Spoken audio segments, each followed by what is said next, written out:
The Whispering Baobab Tree, Part 2. In the heart of the savanna there stood an ancient baobab tree, towering over the land like a sentinel of time. The villagers of Mashallah avoided it, for they knew it held dark secrets. They called it Mutiwakilo, the Tree of Whales, and whispered warnings to their children about straying too close.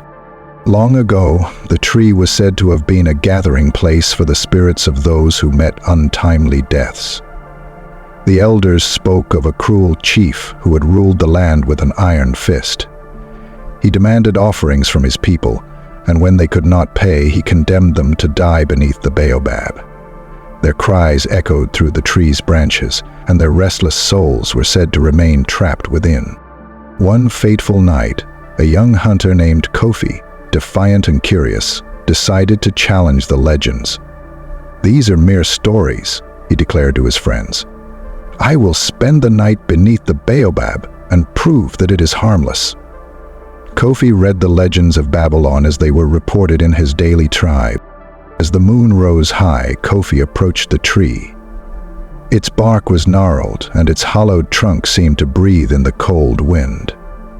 He built a small fire to keep himself warm and settled down, spear in hand. At first, the night was quiet. The fire crackled, and the wind whistled softly. But as midnight approached, Kofi heard a faint whispering. It seemed to come from the tree itself. "Kofi," a voice called, soft and mournful. He froze, his spear trembling in his hand.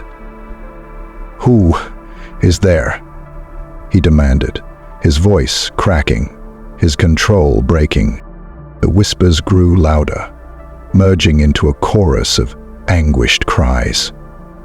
The fire flickered and died, plunging him into darkness. Shadows twisted and danced around the tree, forming shapes of gaunt, ghostly figures. Their hollow eyes glowed with an unnatural light, and their mouths moved in silent screams. He glanced around, seeing the whisperers grew louder, merging into globing caresses. "You should not have come," one spirit said, its voice echoing in his mind. Kofi tried to run, but the roots of the baobab sprang to life, snaking around his ankles and pulling him toward the tree. The spirits drew closer, their icy hands reaching for him. "We're going. Join us," they whispered. "Share our pain."